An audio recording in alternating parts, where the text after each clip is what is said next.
His voice didn't change at all as he spoke. He was calm and composed, with no hint of emotion or anger. Akaza hit Doma's head hard enough to turn it into bloody mist. However, Akaza's arm hit the ground with a thud right after. Akaza looked at the stump where his arm used to be in surprise, not fully understanding what just happened. Hatenga cowered behind the stair railing and screeched in fear and horror. Eek. Then Akaza perceived a new presence standing next to him. Kakushibu stood between Akaza and Doma and slowly spoke in a low voice. You went too far. Doma didn't wait to trigger his regeneration. He already regenerated his head and said, It's fine, Kokushibu. I have absolutely no problem with what he did. He was giggling as he said this, glancing between Akaza and Kakushibu. Kakashibo didn't turn around as he spoke. I'm not saying this for your benefit. I'm troubled over the fact he's not only disrupting the hierarchy, but he's also making cracks in our entire subordinate relationship. His voice didn't change at all as he spoke. He was calm and composed, with no hint of emotion or anger. Doma's eye sparkled and his face shined as he responded with happiness. Oh, I see now. He snapped his figures to punctuate his words. He was ready to celebrate. Kokashibo took one step to the side and spoke again. Akaza, if he really bothers you, you should apply for a blood battle to swap places with him. Doma laughed cheerfully as if Kokashibo said a pleasant joke. But Kokushibu, even if Akaza applied for one, there is no way he can beat us. Doma was giggling with glee as he was speaking. The veins on Akaza's face and neck began to bulge, but he didn't dare act on these emotions. Doma ignored the displeasure of Akaza and continued. On top of that, I became a demon way after he did. I reached success earlier than him, so he must be feeling extremely pissed inside. Understand the guy. He was nodding understandingly as he was encouraging Kakushibu to be forgiving to Akaza. Looking at Akaza, Doma added with a wave of the hand. Besides, I intentionally didn't dodge him. It was just a bit of fun.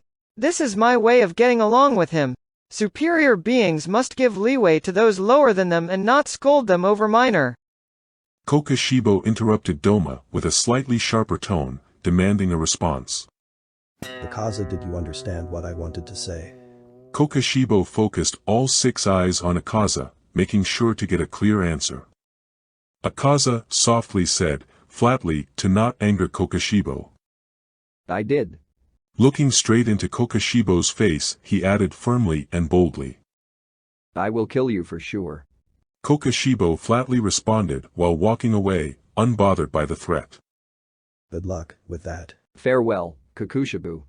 He almost looked sad as Kakushibu disappeared from view. Doma smiled merely and chirped. Farewell. Looking in the direction where Kokashibo disappeared too. He didn't lose an ounce of joy from the interaction. Turning to Akaza, he said with glee. Man, I feel like the guy just didn't want to talk to us. But you're just thinking too hard about this, Akaza. Akaza was done talking. Even before Doma finished talking, he took off with a sonic boom, sprinting away from Doma. Doma whined with displeasure. Akaza, come on, we were having a conversation here. He sighed in frustration. He tried to turn to Gyako, but realized that he was doing everything possible to get away, sprouting legs out of his head and walking to his body. Gyako ignored Doma and walked on his hands with his pot towards the staircase. Addressing the Biwa woman, he said, Launch me and Hantengu to the same place if you don't mind. Hantengu screeched again, still cowering behind the stair railing. Doma started saying, Hang on, I'll join you guys. But he was cut off by a pluck of the biwa, which caused the pair to disappear. Doma was crestfallen, but that didn't last long. With bright eyes, he turned to the biwa woman and said, Hey biwa girl, if you won, how about you and I? The biwa woman cut him off with, I refuse. and plucked the biwa again, sending Doma away. Doma opened his eyes and appeared in his room, sitting on a large pillow in the lotus position. He was shocked and his eyes were sad. Almost crying, he mumbled. Humph, you're all so cold. A random attendant slid a door open and on his knees said, Gracious founder, your followers have arrived. The voice was trembling with reverence. Doma perked up and started to fix his appearance. Oh, you serious? Sorry for making y'all wait. After a few seconds of fixing his appearance, Doma called out. "Kay, let me put this on real quickly, come on, come on. Bring him all in." Doma sat in the lotus position, supporting his face with his hand, and had a crown hat on his head. A man who looked like Tanjiro carried a platter of tea and a few onigiri to a man sitting on the porch. He walked past a woman laying on the tatami mat covered with a blanket. Addressing the man, he said, I poured some tea. The man responded softly without turning his head. Ah, thanks. Looking down at the baby in his arms, he added. Wow, fast asleep. He slightly smiled at the child. The man who looked like Tanjiro apologetically said, I'm so sorry. My wife also happened to fall asleep. I'm really sorry. You're a visitor, but I made you watch over my kid. With these words, the man who looked like Tanjiro reached over to take the child from the man on the porch, to allow him to take the tea and food. The man on the porch handed the child to the man who looked like Tanjiro and gently said, Don't worry about it. She's probably tired. Birthing a kid and raising them is hard work. He was understanding clearly, as if speaking from experience. Reaching for the food, he added, After I finish drinking this, I'll be on my way. I can't keep eating meals for free like this. He spoke with conviction. Tanjiro rocked the baby softly and hurriedly said, Oh no, I owe you my life. If you weren't around back then, much less my children wouldn't be here now.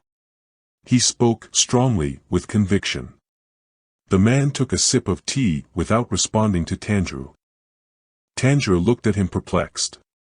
After a few more sips, Tanjiro came up with an idea. Alright then, at least tell me your story for future generations. The man responded firmly. No need. But it must be hard since you have no successor at hand. It may be impossible for me since I'm a humble coal burner, but one day someone will. The man who looked like Tanjiro's voice trailed off, and he hasn't convinced himself of his words. The man took another long sip of tea and said, No need. Turning to the man who looked like Tanjiro, with sway and jingle of his Hanafuda earnings, he continued. Sumiyoshi. Masters of their craft will always find their way to the same place.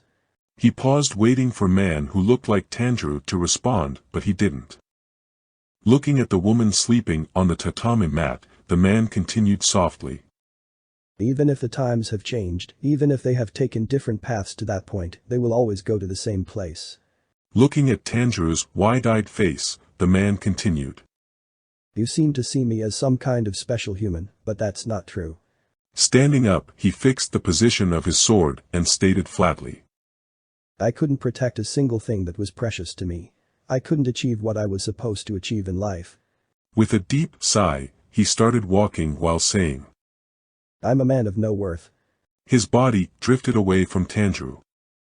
Tanjiro was looking at the man as he got smaller and smaller, saying, Just don't speak like that. Tears began to form in Tanjiro's eyes. Please, I'm begging you, don't think of yourself like that. Tears began to stream down Tanjiro's face. Tragic. Just tragic. Suddenly, Tanjiro's teary eyes fluttered and the image disappeared, the man's figure only remaining in his memory, and the ceiling appeared in front of his face.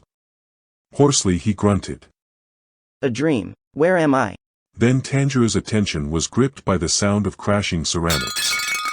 Looking to the doorway, Tanjiro saw Kaneo, who looked shocked, speechless. After a few seconds of silence, she started walking towards Tanjiro's side, saying, Are you okay? After the fighting ended, you didn't regain consciousness for 2 whole months. Tanjiro groaned, tried to lick his lips, and whispered. Oh really? After the teary-eyed Kaneo didn't respond, he added. I see. Gently taking Tanjiro's hand, Kaneo said. I'm so glad you are awake. With tears flowing down her face.